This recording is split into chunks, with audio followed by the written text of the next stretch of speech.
Hello and welcome to the Corgi Town podcast. We are glad that you are joining us today. I'm Candy with Corgi Town USA. This is Chuckles. He is the spokescorg for Corgi Town USA and president of the Corgi Committee. Somewhere around here, we also have Digby, chair of the Corgi Committee, He's under the desk. under the feet of Kat Cohen, our executive producer.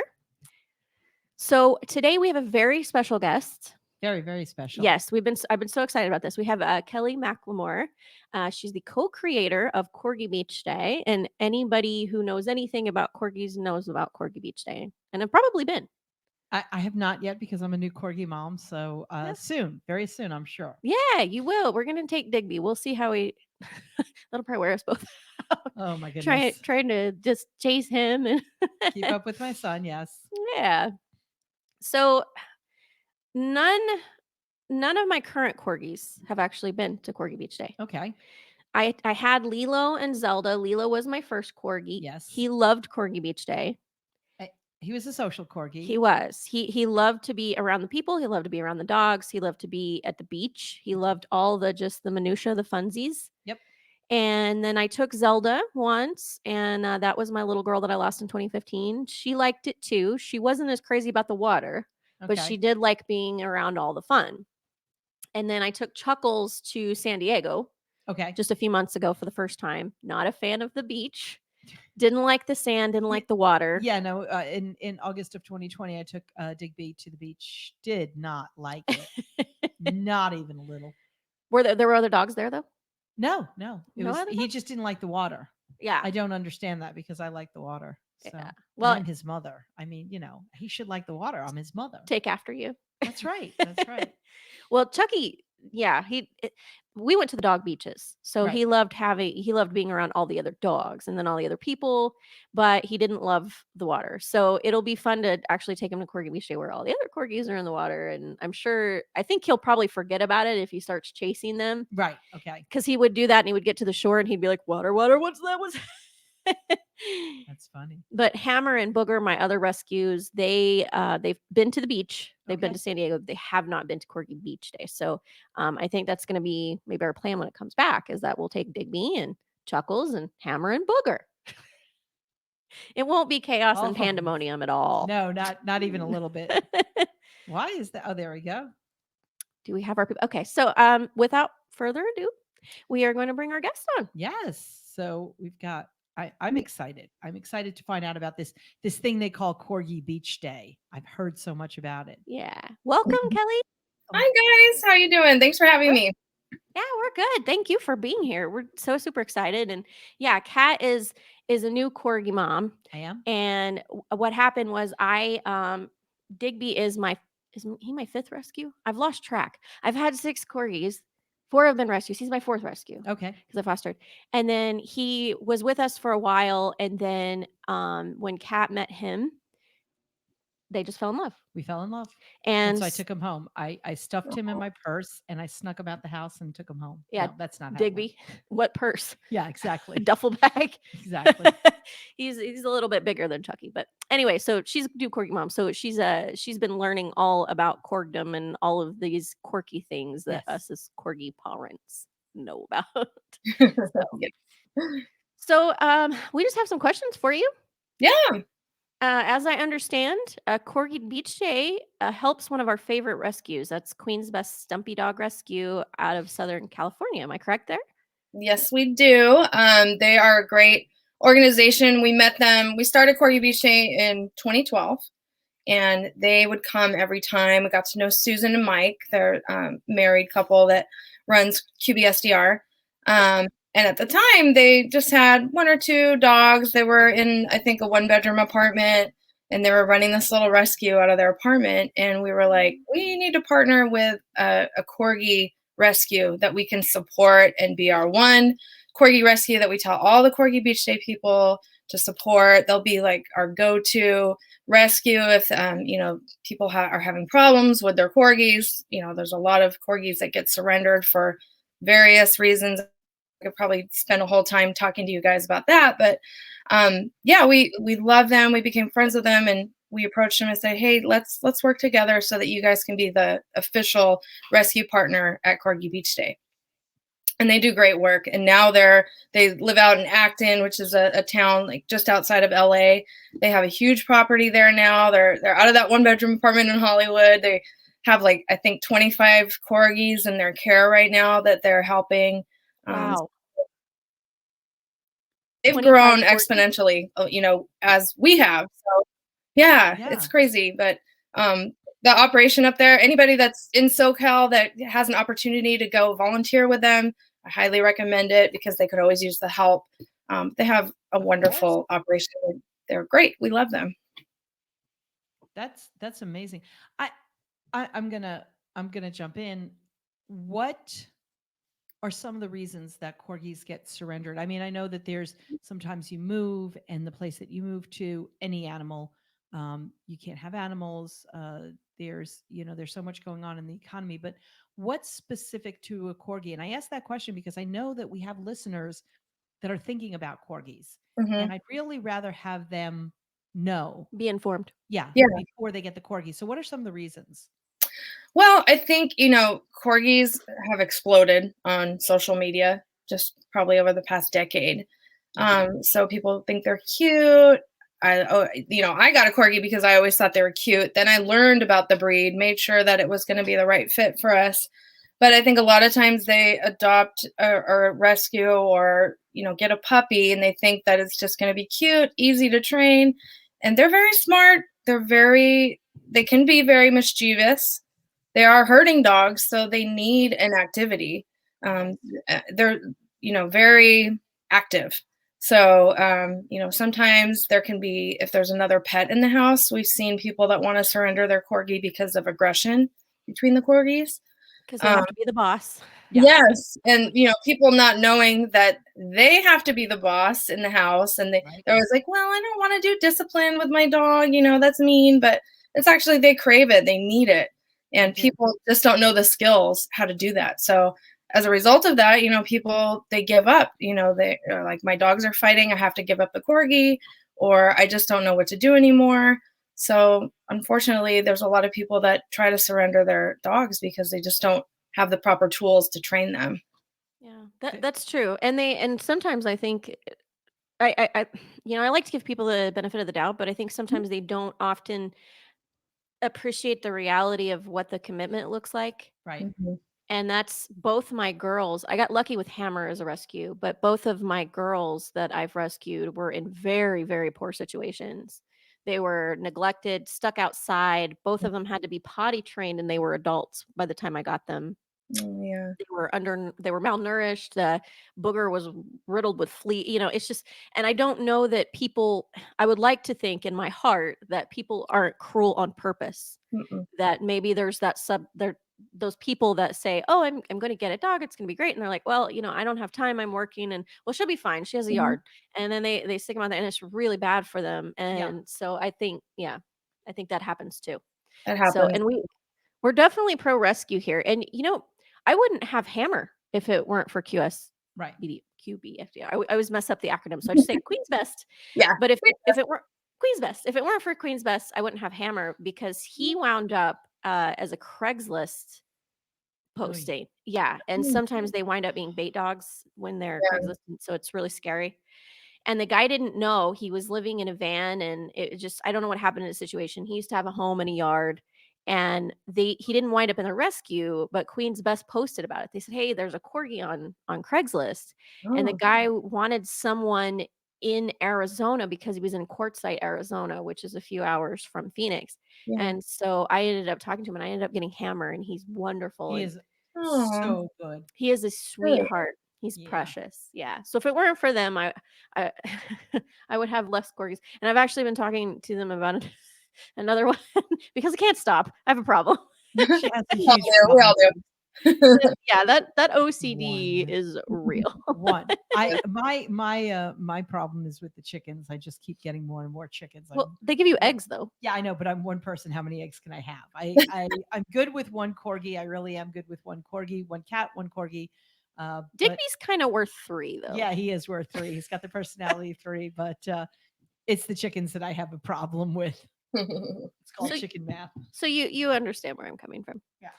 So we don't have to state the obvious. 2020, first few weeks, 2021, it's been a long, strange trip for everyone, Mhm. but it did affect one of our favorite events that you had to cancel. Was this the first year since its inception that you've had to cancel Corgi Beach Day? Yep, we've been running since 2012. So unfortunately, April 2020 was set to be our first event of the year. And then, as you guys know, everything pretty much came to a grinding halt in March. So we had to cancel. And then we thought that Corgi Nationals, our other event, was still going to happen in May, but that didn't happen. And then Fall Corgi Beach Day didn't happen. And we ended up doing a virtual Corgi Beach Day back in spring. I think it was around May. Yeah. It was really fun. It was, all done in our backyard, and we had some special guests there. We tried to do the same kind of contest we do at Corgi Beach Day, and Oh, Jill Elroy with yeah, Kevin. Did she bring mhm. Kevin or did she bring Kevin. No, I think Peach was here that day. Her other Corgi, Yeah. yeah. But it was a lot of fun. That was the first time we ever did anything virtually. We always do. We know how to run an event, but doing an event online, that was a big learning curve. So Definitely. we're gonna be And like, we were like, it's gonna be probably just an adorable dumpster fire, and that's pretty much what it was. well, if you're gonna have a dumpster fire, it may as well be adorable. May as well have a lot of Corgis. But I think everybody liked it for the most part because there was nothing going on. Everybody was locked down. They needed something to smile about and laugh about. So we had a good time, and it was fun to do it because we seriously were missing Corgi Beach Day at that time. Yeah. Of course. And corgis lift spirits for sure. Yes, That's they did. one thing being home with them more. And by trade, I actually do events. And so I come from the event world Yeah, and having to shift into virtual. And That's a lot. it's the change is palpable. The change Mhm. is palpable from So tell me, I want to hear more about Corgi Nationals. And from what I understand, this was a part of Corgi Beach Day branching out. And Mhm. I actually don't know that much about Corgi Nationals. Can you tell us a little bit about it? Yeah, so we saw our first event for Corgi Nationals was in 2018. So it is Corgi races. So you guys have probably heard of the wiener dog races they do out Yeah, here yeah. in Southern California. So we always wanted to do a Corgi race because why not, Um, but we could never partner with a racetrack. It was hard to find somebody in charge, and we actually, one of our friends who owns a Corgi, he knew the marketing guy at Santa Anita, and he connected us. And then it was on. We were okay. Let's plan this. Let's do this. So Santa Anita Racetrack down here in Southern California. It's a really historic racetrack. I think it's been here since the 1920s. Beautiful piece of property. So we did our first event there in 2018. We had close to 10,000 people show up at the first event, all day long on the infield area, which is basically this big grassy football field. We did 10 races, 10 heats, and then the semifinals and the finals were done on the big track where the horses actually race. So Corgis on the jumbotron. It was just too much. It was so much fun. We had a great And time. they're the size that they think they are. They actually are really good. I'm sure anybody that owns a Corgi, they know that they're really fast runners. They And are. there was some people in the race that seriously trained for it months in advance. They were feeding their dogs special diets to win the race. People took it very seriously, but I love it. It was great. Like Olympic trainers. Like It training for was. It really Olympics. was. And yeah, one of the guys who trained his dog, he was ecstatic. Like I think he was going to lose his mind when he won. It was great. I loved it. It was just great seeing it all come to fruition like that. Just one of our crazy ideas, and we ran with it, and it was so much fun. And we did it again in 2019. That was great. And then of course 2020. Womp womp. Right. We're just gonna cancel 2020. We're gonna pretend like it didn't happen. Just Yes. Wish. We're so ready for Moving on. 2021 to move on. Yep. Let's move forward. Mhm. What are you planning for Corgi Beach Day Yeah. in 2021? Are we like this? Are we asking everyone, all our listeners to just do this and cross our fingers? How's that going? Yeah, I mean, so obviously, we do it twice a year. We do it spring and fall. Spring, not going to happen because it's just right around the corner. Right. Um, and then Corgi Nationals, we always do on Memorial Day weekend. Okay. So not sure if Corgi Nationals is going to happen. I'm probably saying no because, everybody's still getting vaccinated and all that.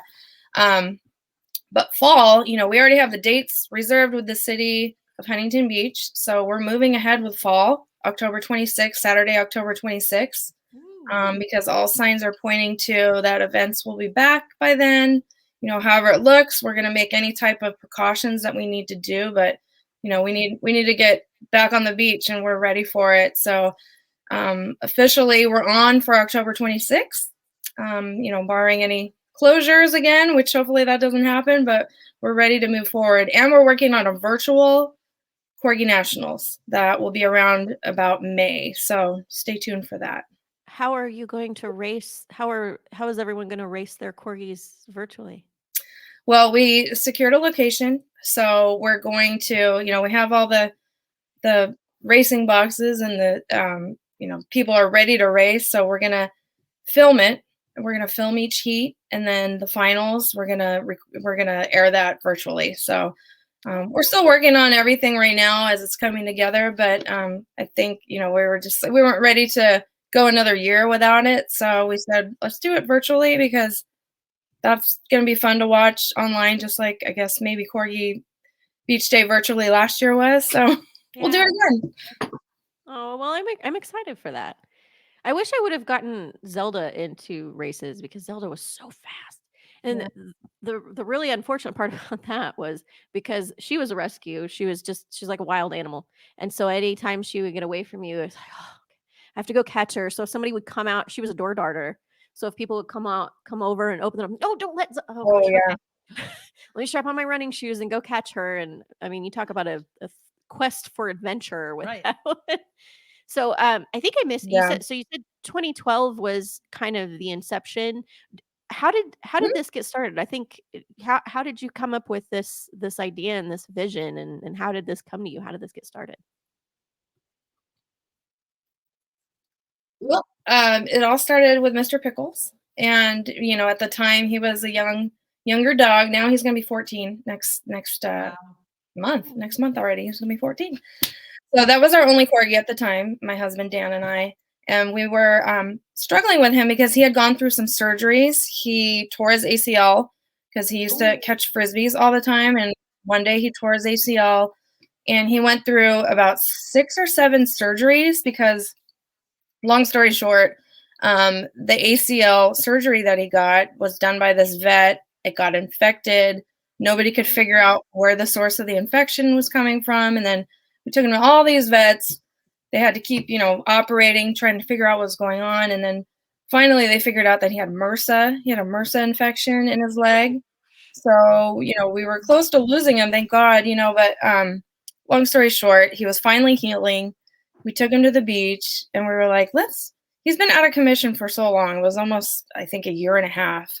And he was so happy. We said, let's just set up an event where we meet other corgi owners at the beach. We'll just, put it out on Facebook. There's all these people that have corgis on Facebook that we know, but we've never met face to face. So let's just put it out there, a little event. So I think we had 13, 14 people show up. That first Corgi Beach Day was in October of 2012. We just hung out, talked to each other. We had name tags. We made cookies and peanut butter and jelly sandwiches. And then we were like, okay, let's do one in another 3 months. And then 3 months, like 100 people showed up.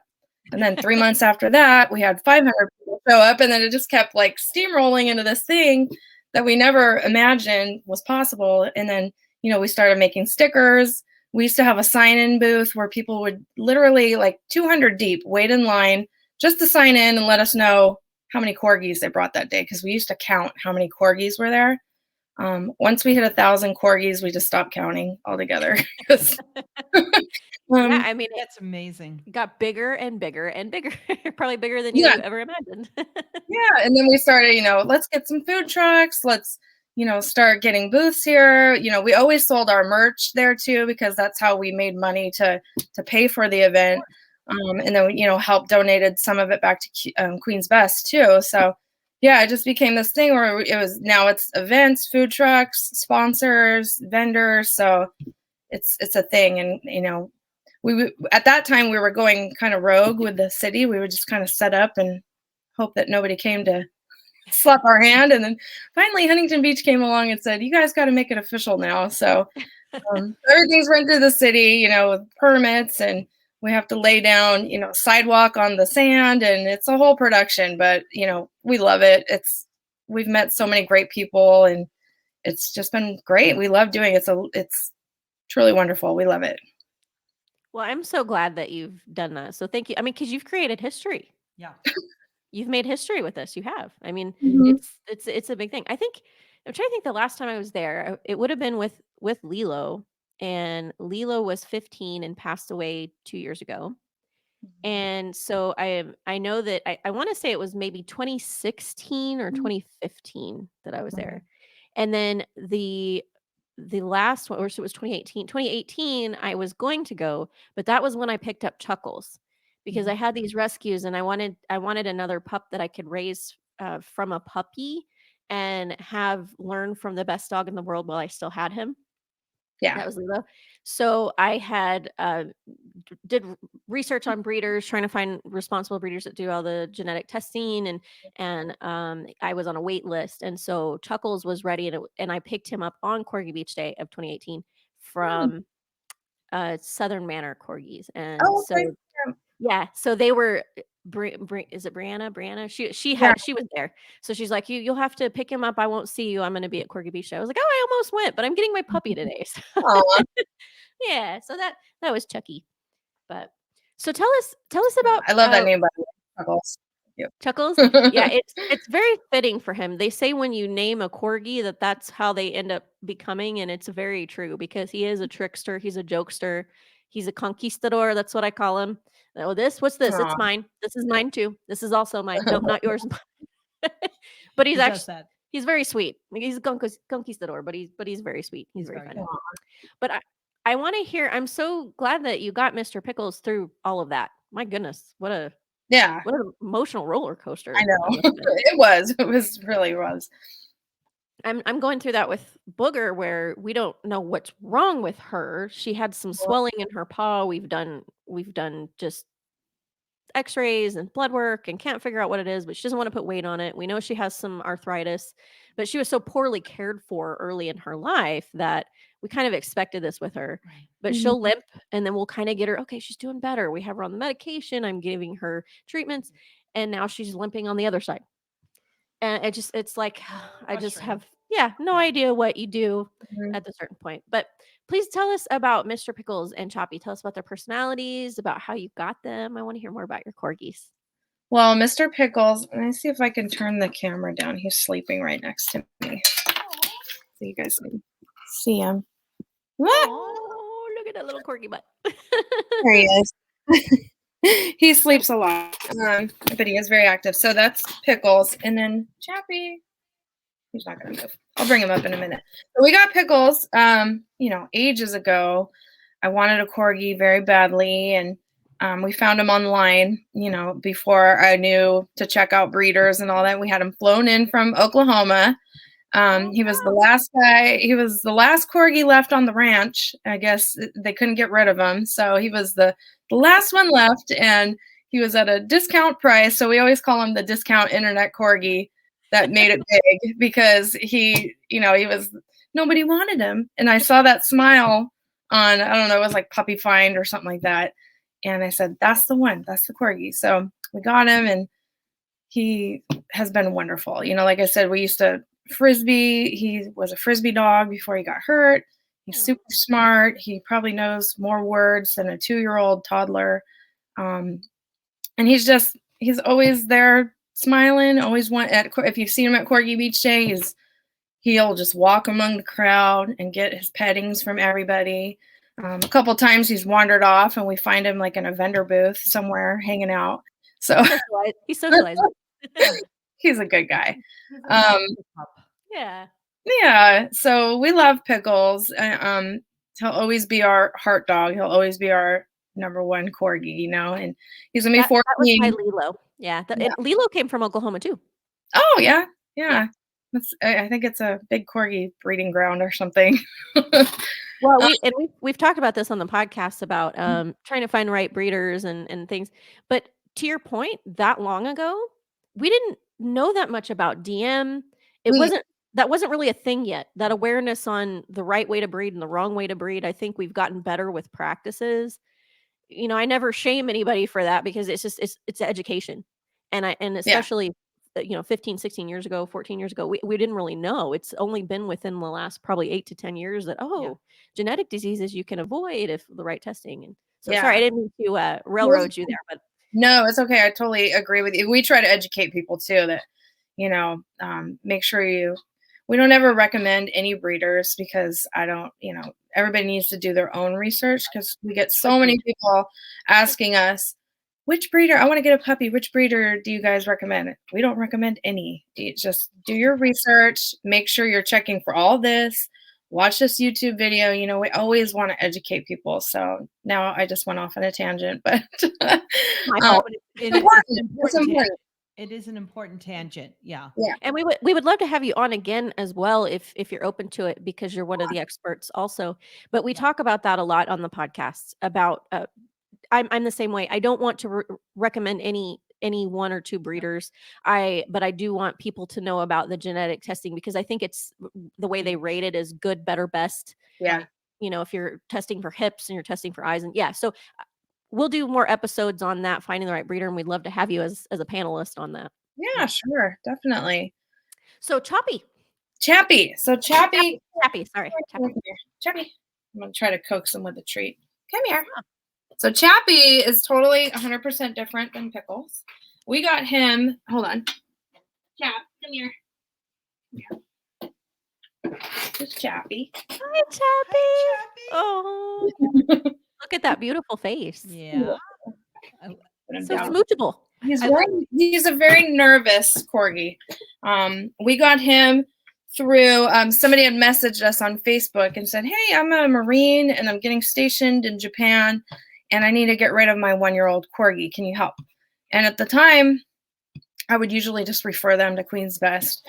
But our son, Dan and I have a son. He's 7 now. But at the time, we were almost ready to get another corgi. So I said, let's talk to her and figure this out. Maybe this corgi would be for us. So we went down. She lived in San Diego. We took Pickles down there. Our son we met up at a playground and met Chappie, and he was so cute, so small, shaking like a leaf. But we're like, okay, we're gonna do it. Let's take him. So we adopted Chappie that day, and he was very, very skittish, nervous. We shake all the time. When we went to pick him up from the playground, does he do that all the time? She's like, oh yeah, that's normal. So he did it for about 3 weeks after being with us, and he finally, calmed down. And he's come a long way. He has come a long way. I don't know what his first year of his life was like, but he definitely had some anxiety issues. But he is a number one snuggler. He's practically like under your butt every time you go to sit on the couch. I don't know if you guys have ever had a dog that jumps. Oh, knows you're sitting, so he jumps like right under your leg because he's like a Velcro guy. He always is snuggling. Pickles is like, he likes to get his pettings, but then he's done. He's like, okay, leave me alone. I'm going to do my thing. On his own terms, right? Yeah, exactly. But Chappie, he like snuggles. He's the perfect dog for our son because he snuggles with him in bed. He follows him around all the time. So Pickles and Chappie, they're two completely different personalities, but it's exactly what we need. It's the best of both worlds. So love them. Yeah. And how long ago was that you got Chappie? He's 5 now, so it was 4 years ago. Oh, okay. Yeah. Well, how precious. Well, I love both of them. I love both of your corgis. Chappie's like the guy behind the scenes. We don't ever bring him to Corgi Beach Day because he's just too anxious, but too much for him. Yeah, it's a little overload for him. But Pickles, he likes being in the spotlight. So that was totally Lilo too. He's like, oh, I love Lilo. And Chuckles is kind of like that too. Chuckles is definitely. So is Digby. Oh yeah. Digby thinks everybody is his friend. Every human, every dog, everybody. Well, they Um, are. He has a fan club. Yeah, he does have a fan club, but yeah, he just hi, you're my friend. Hi, you love me. Hi. Once they make that eye contact, okay, it's on. Yeah. You're my friend. We did give Chappie one time to shine. He totally was a superstar when we did the halftime show for the LA Chargers. Oh yeah. In 2019 we did it December, and that was so much fun. Jill Elliott that. there too at that one.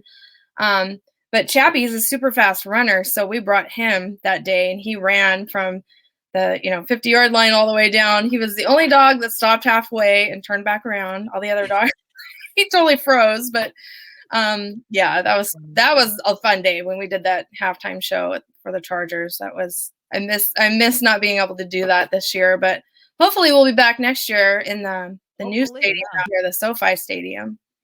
All right. Yeah, gosh, that's amazing. Well, I mean, I'm so excited. I'm excited for the future. I'm excited for more of these. I'm excited for things to, I don't want to use the word normal because we're all so tired of hearing those, but Right. I'm ready for a more calm, more not so scary and weird a less reality. Paranoid, less masky, America. Less masky. Less masky. I love that. I'm going to start using that. They have these derogatory terms that have been born of this pandemic. And I explored some of them. There's a thing called a mask hole. That's a thing. A mask hole. I guess that's someone who shames someone for not wearing a mask. Yeah. It's amazing what people will come up with. Yeah. COVIDiot. I've heard COVIDiot too. COVIDiot. Oh, lovely. Well, I'm going to share if those of our listeners and those viewing, if you don't already, please follow SoCal Corgi Beach Day on Instagram and Facebook so that you can see when the events are happening and look at the merchandise as well, because they definitely have some cute merchandise. I don't know why I didn't wear my SoCal Corgi Beach Day shirt today. I don't but know. I don't have one yet. Poor so planning. I couldn't wear it. Yeah. I couldn't wear it. I will. Well, next event. I know. Next one we go. I'm very excited. Yeah, we're going to do it. So very excited. Well, Kelly, thank you so much. I know your time is valuable and you're a busy lady, so it means a lot to us that you took time to do our little podcast today. Yeah. Oh, thank you guys. It was a lot of fun. I'm so glad that we connected and you had me on. It was a lot of fun. Me too. Thank you. And we're still opening Corgi Town. And for those listening, watching, Corgi Town is actually going to be a pet-friendly resort, a resort for pets and their people. It's Corgi themed, but it's geared towards a traveling pet owner. So individual cabins, the dogs can go everywhere you want them to go, on the furniture, everything. There's not additional cleaning fees or anything like that, but we'll have an indoor-outdoor dog park, little grooming salon, just a very basic one. But so cute. But yeah, it's all set up for corgis. So when we were supposed to have our grand opening, but COVID-19 pushed that off as well. Yep. So now we're kind of starting from scratch to build with a new builder and new land and all of that. So when we have our grand opening, we would love to have you as a guest of honor, come for the ribbon cutting if you are open to coming and bringing a corgi or two with you to Arizona. Yep. Yeah, I have family in Arizona, so we go out there all the time. Awesome. I love it. I was born and raised in Arizona, so. Oh, which part? I didn't know that about you. Phoenix. Oh, okay. Yeah. I'm in Gilbert. We were going to open in Mesa. We are here in Phoenix right now. Yeah, the studio's in Phoenix. Yes. Okay. Corgi Town was going to be in Mesa, but now since some of it is a blessing in disguise that we're open because we're doing it better now. Yep. I think we've kind of rearranged some things, but it looks like we're going to be in Chandler or South Phoenix because I want to kind of be in a residential area so people feel like they're at home, but still close to all of the amenities. So it'll be lovely. Yeah, everybody can stay tuned. So please, everyone, follow SoCal Corgi Beach Day on Instagram and Facebook. Kelly, have a great rest of your day. Thanks again for joining us, and we'll have you on again very soon. Thank you. You guys have a good day too. Thank you. Bye. Okay, bye-bye. So we also ask that our audience follow us on Instagram and Facebook at Corgi Town USA and Corgi Town. It's Corgi_Town_USA on Instagram and just Corgi Town USA on Facebook. And I mean, I can't wait. I can't wait for Corgi Beach Day. I can't wait to just take everybody. It's going to be fun. Yeah. I'm very much looking forward to it. I wonder if we can get Mina and Jax to go too. We'll just have all these corgis. We'll just have our Corgi caravan. We need some handlers though. Maybe hire some handlers so we keep track of everybody. All these corgis. We each have one corgi. Okay, so like you have one corgi. Mina and Jess have one Corgi. I have one Corgi. What about Hammer and Booger? We need handlers. If Yeah, you'd like to we need handle, handlers. if you'd like Now to handle hiring handlers for Corgi Beach Day Caravan. Yes, that's right. Well, thank you all for joining us. We're here every Thursday talking about all things Corgi. We hope that you stay tuned for Corgi Beach Day. Most of you know about Corgi Beach Day. If you don't, now you do. We hope you follow. And we will see you next week. It's Candy, Chuckles, Kat, and Digby signing off. Corgi Town, USA. Bye-bye.